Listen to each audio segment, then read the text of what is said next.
If last year was shit for you, then setting new goals and renewing failed commitments are not going to help you this year either. Today, I'm showing the one thing you actually need for a kick-ass year and a fun 3-step exercise that I personally use to lock it in. Welcome to Hexotica, where you're invited to join the inner sanctum of unconventional women and gender diverse creatives intent on crafting self-reliant AF alternative lifestyles of time, location, and financial freedom. I'm your host, Christine Rice, and this is episode 24.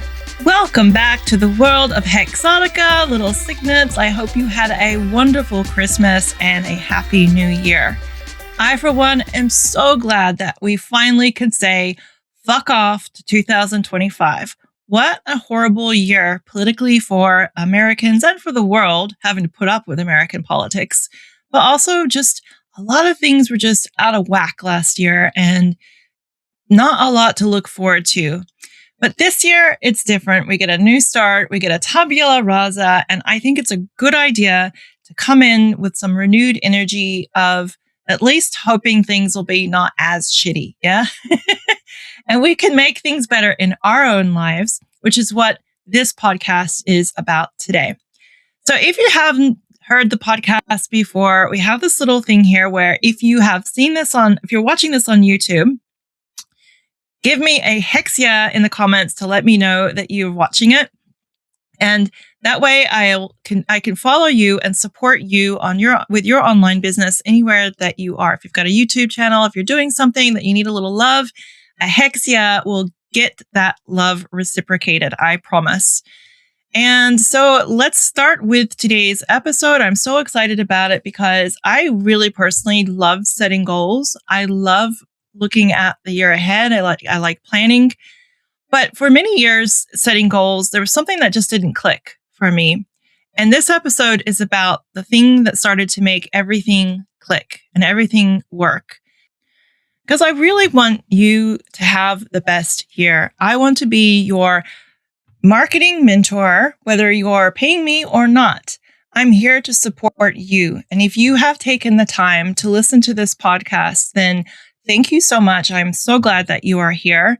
And I really, really want you to make the most money this year as possible, to have the most time and location freedom as possible, and to make your alternative lifestyle dreams come true. I really sincerely mean that. I want to see women and creative people and neurodivergent people and gender diverse people have the best possible lives, because right now there's a bunch of conventional, normative, neurotypical psychopaths running the world, and we need more creative people to run it.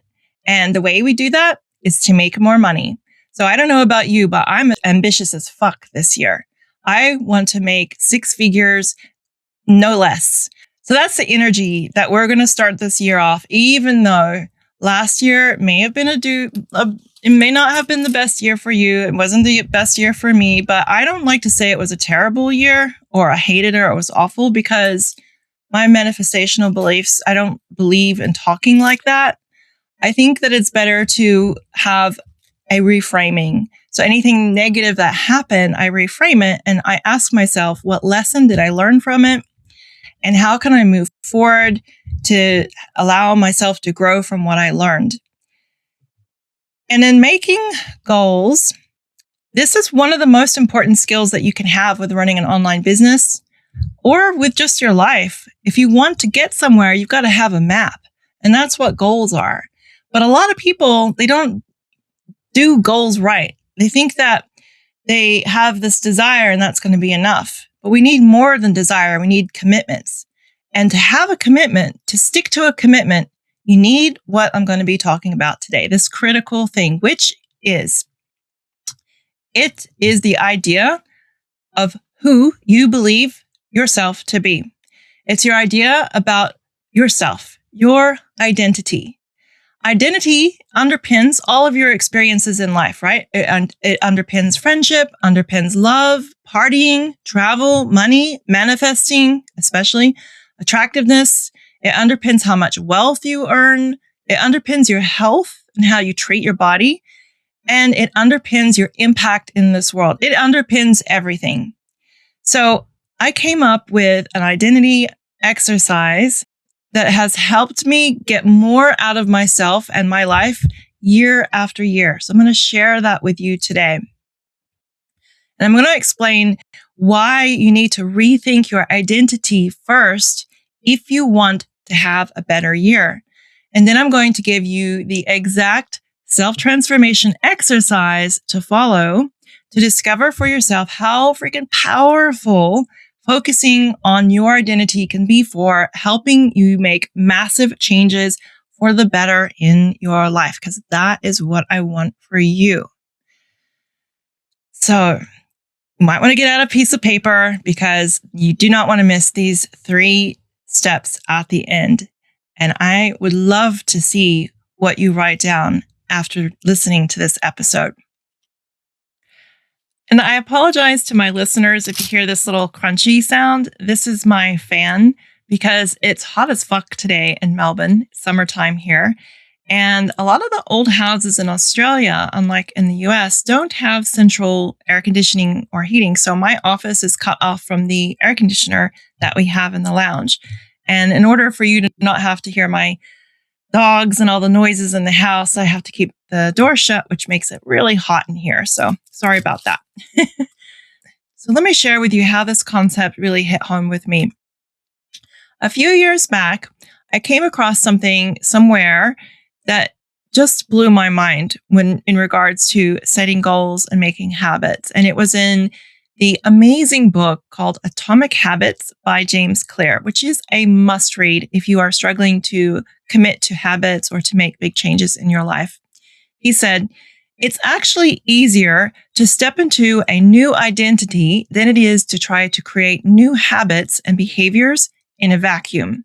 And while the whole change your habits by changing your identity concept was not new to me because I was very into self-improvement, I'd never heard anyone say it like this. And you know how sometimes it takes hearing something a few times until it really sinks in?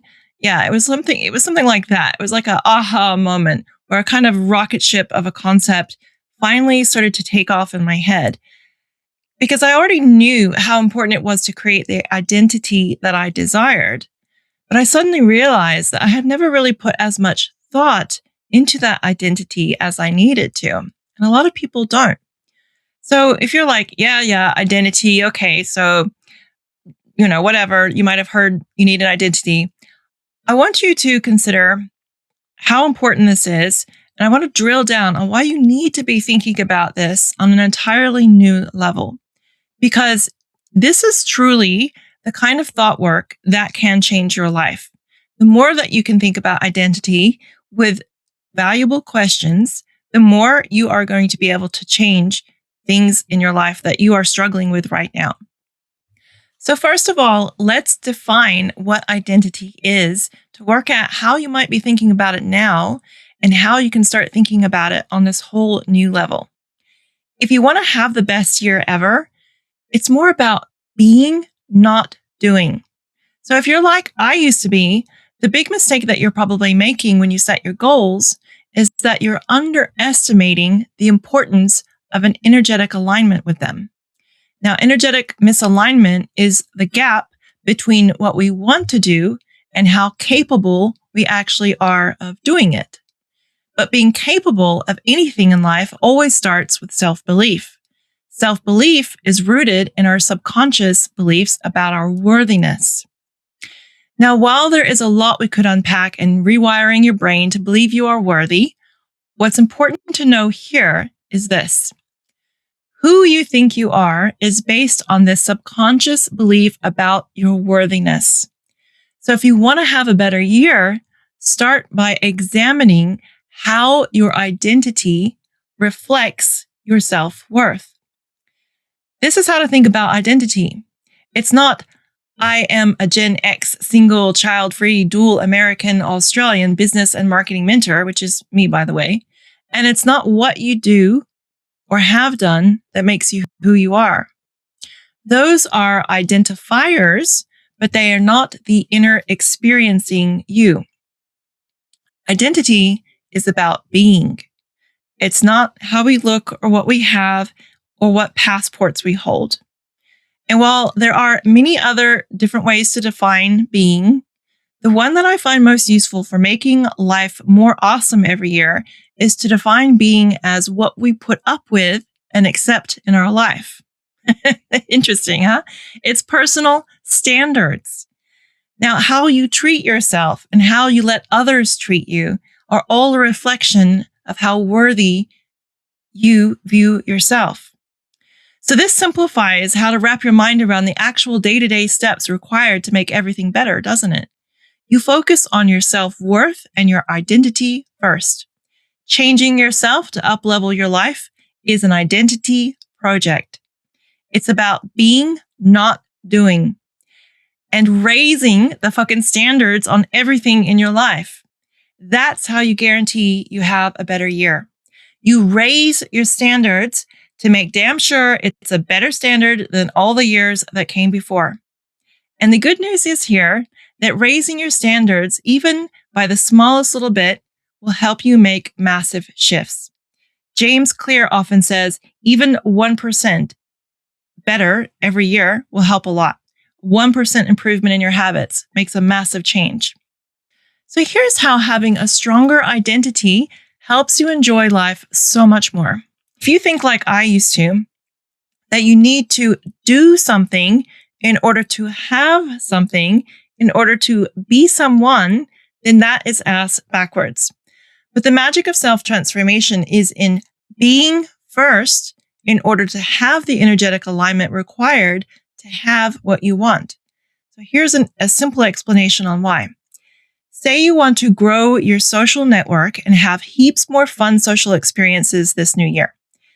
You first need to feel worthy of friendship, worthy of attention, and of making yourself seen and heard to put your neck out and meet people, right? And then when you feel worthy of friendship and love and attention, it builds a stronger identity. You start believing at a subconscious level, I am someone who is fun and I am a great friend. The identity and self-belief work created the energy to do all the things that you needed to do in order to have the social life that you wanted. Any habit that you want to commit to becomes 1,000,000 times easier when you have a strong identity. It's a stack, right? Self-worth is the land and concrete. Identity is the house. And habits are all the things that can happen because of the first two things. Stronger foundation equals bigger house, more rooms, stairways, windows, etc. And that equals more possibilities in all of the rooms for fun experiences and healthy habits. So for example, when women want to lose weight, they'll often think, okay, I have to do all these healthy habits in order to be a healthy person, and then I can have a thinner body. And we think this way because society has brainwashed all of us that thinner equals more worthy, right? But that's not how transformation works.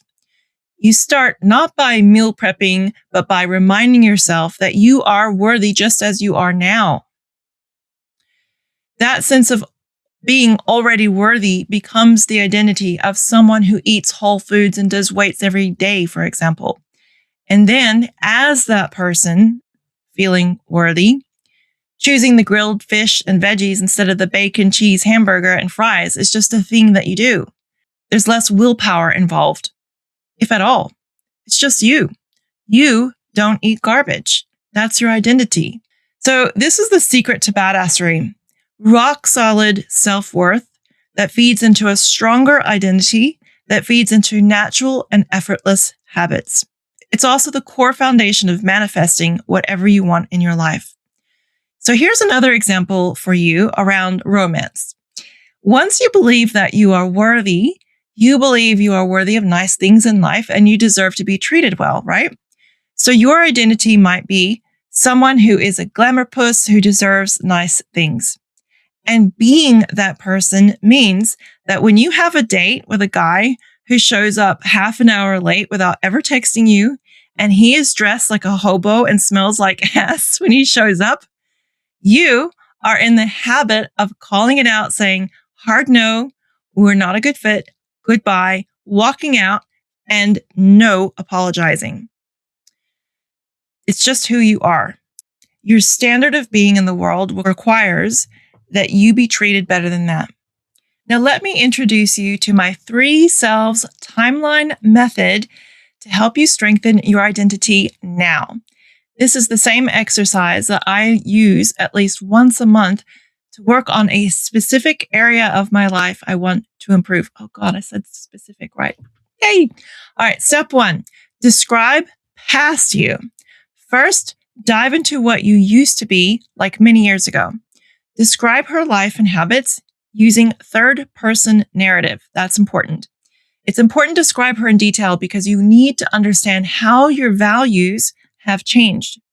Values are what drive our motivation and they shape our lifestyle choices, right? They are at the core of what's most important to us. What used to be important to you is what created the habits that you have now. So you need to be able to identify them. Was it family? Was it money? Was it fun? Was it helping people? Was it your faith?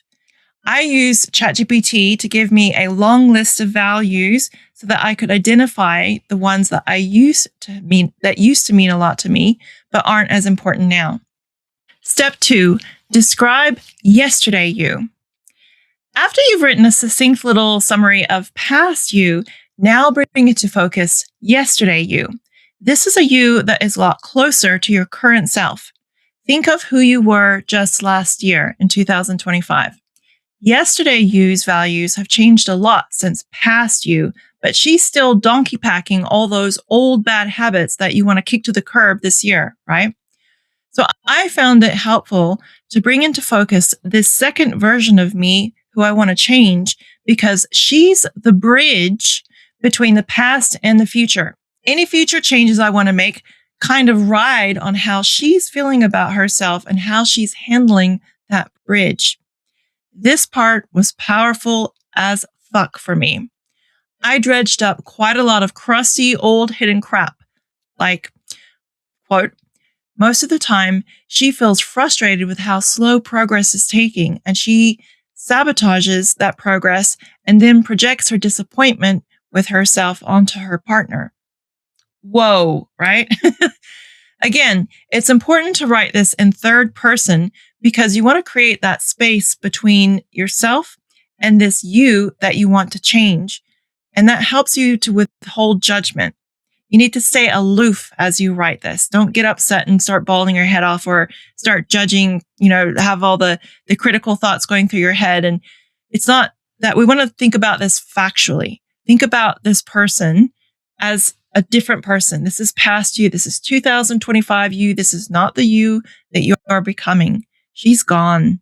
So write about her as if she is a different person. Try to understand her and don't judge. Just describe as factually as possible. It's more revealing that way. Now for the fun part. Step 3, describe impress you with an E. Describe who you want to become as if she has already achieved the things that you want to achieve to have a better year. Describe her by what bridges she has crossed emotionally, tangibly, philosophically, and spiritually. I like calling this version of myself Impress Me with an E because it sounds similar to Impress Me with an I, which is what I like to do to myself. I want to impress myself and make myself proud. I want to be proud of myself. And of course, because of the obvious online empire reference, right? So what I discovered in describing this version of myself was that I was giving myself the energetic playbook for how to handle yesterday me's problems. So this 3 selves timeline exercise, it gives you a kind of personal standards guide. And that guide can help ensure that you are staying on track this coming year. You can repeat it every time life starts to feel a little bit off for you so that you can get back into energetic alignment with what it is that you really want at the core of who you really are. It will remind you of who you are becoming. And that way you can always stay in energetic alignment, make decisions that are aligned with who that is. And it will make all of your decisions and your habits easier. So what I found here, for example, it was if I was impatient, Impress Me would say, calm the fuck down and enjoy the ride. All you have to do is keep going. If I felt frustrated, Impress Me says, that's a part of the process. It's not meant to be easy. If I felt anxious, Impress Me says, stop thinking so much about the future and what you haven't achieved yet, and practice more gratitude for what you have achieved and what you have now. Stay in the present. Whatever it is you want to feel in the future, you can absolutely choose to feel now. This is the identity that I want to become. I want to have. This is the identity I want to embody. So these are the things that this identity would say. And by reminding myself of this Impress Me version, I'm hearing her words and I'm allowing this future self to talk to the current self. So more than anything else, what I found doing this personally was that the yesterday me, she lacked trust. And Impress Me has a lot more trust. Impress Me has self-trust. She has trust in the process. She has trust in the universe. And she has trust that the universe is giving her exactly the experiences and the hardships that she needs in order to grow and learn the lessons that she needs to move forward. And Impress Me also has trust that she's on the right path. And I think that is what aspiring entrepreneurs need most, self-trust. Because you can have all the business and marketing courses in the world. You could have taken all of them and have the best coaching in the world. But without self-trust, none of them are going to help you get to where you want to go. So try this identity strengthening exercise and see what comes up for yourself. I know for me this year, I will be reminding myself of my Impress Me and her identity and her way of thinking and doing things. And that way, all the habits will come naturally and easily. So I hope that you found this helpful and that it helps you have one kick-ass year despite all the bullshit happening in the world. And I hope that it helps strengthen your sense of who you are and what it is that you are here to do in the world. You are the narrator of your own world. So tell the story that you want to hear and that you need to hear in order to do the things that you want to do. Now, after this episode, write down one thing that you'll stop apologizing for this year. One thing that you are going to do to raise your standards by that, even that 1%. And tag me at Hexotica so that I can find it, or screenshot this episode on the podcast, screenshot the thumbnail and share it in your stories and tag me there. Tell me what it is that you're going to raise your standards by, what it is that you're going to do this year that is going to make it better than last year. I will reshare the shit out of anything that you tag me in, and I'll support you back. And also, if you enjoyed this episode, come and hang out with Hexotica's Inner Sanctum newsletter. This is my primary newsletter where we talk about overcoming ugly duckling fears and imposter syndrome and how to craft time, location, and financial freedom via the money-making magic of savvy as fuck marketing so that your life can become more self-reliant and you can live the alternative lifestyle of your dreams. So I'll see you next week. Thank you so much for coming by. I love you. Have a great week and go and kick some ass this week. Bye-bye.